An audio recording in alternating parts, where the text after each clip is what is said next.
Seorang anak di Bekasi, Jawa Barat harus mengalami operasi lambung karena lambungnya bocor setelah mengonsumsi jajanan ngebul atau istilah populernya cikibul alias ciki ngebul atau es asap. BPOM pun menyebut bahwa jajanan ngebul tersebut mengandung nitrogen dan berbahaya jika dikonsumsi.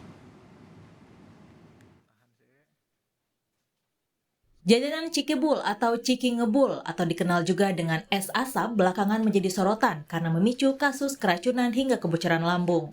Di Bekasi, Jawa Barat, seorang anak berusia 4 tahun menjadi salah satu korban jajanan bernitrogen. Kejadian bermula saat korban makan jajanan ngebul yang dijual di Pasar Malang.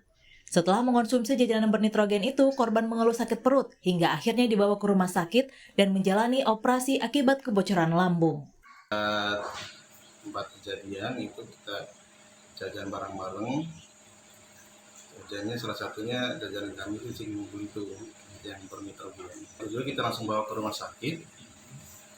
Setelah di ronsen hasilnya bahwa kata dokter lambung anak kami ini bocor setelah konsumsi ciki ngebul itu. Ya. Terus dilakukan apa, Pak? Tindakannya operasi ya? Malam itu tindakan pemasangan selang melalui hidung ke lambung, kemudian operasi besar untuk besoknya pagi langsung dilakukan tindakan operasi besar. Dinas Kesehatan Jawa Barat melakukan uji laboratorium pada jajanan bernitrogen yang belakangan banyak dijual bebas di berbagai tempat. Hasilnya, kandungan nitrogen pada jajanan tersebut sangat berbahaya bila dikonsumsi berlebihan. Karena itu, Dinas Kesehatan Jabar pun melarang masyarakat mengkonsumsi jajanan bernitrogen tersebut.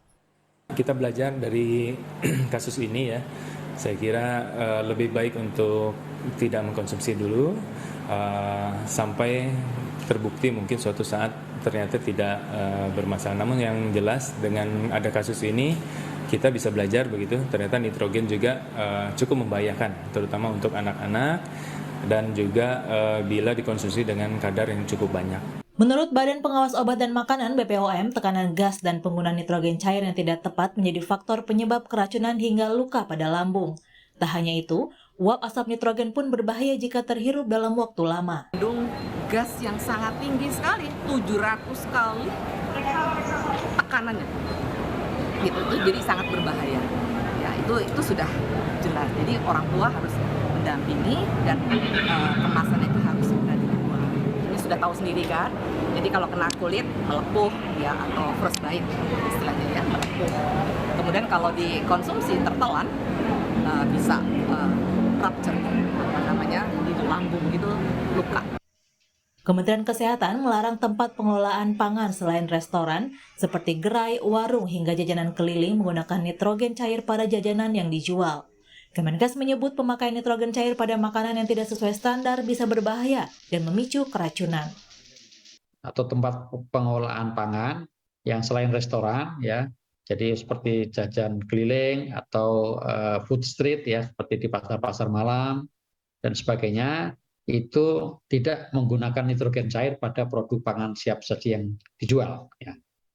Kemudian kita juga minta kepada seluruh pihak, terutama di Dinas Kesehatan ya, KKP dan BTKL serta rumah sakit itu kalau ada laporan terkait dengan keracunan pangan atau gangguan kesehatan terkait dengan konsumsi jajan pangan nitrogen ini dilakukan investigasi ya oleh tim gerak cepat. Kemenkes menyebut makanan dengan tambahan nitrogen cair berpotensi menyebabkan keracunan dengan gejala mual, muntah, perut sebah atau begah, perut nyeri atau sakit, dan juga perut membesar. Tak hanya panduan penggunaan nitrogen cair, peran serta orang tua dan masyarakat juga diperlukan untuk ikut mengawasi jajanan yang layak dikonsumsi oleh semua, khususnya anak-anak. Tim Liputan Kompas TV.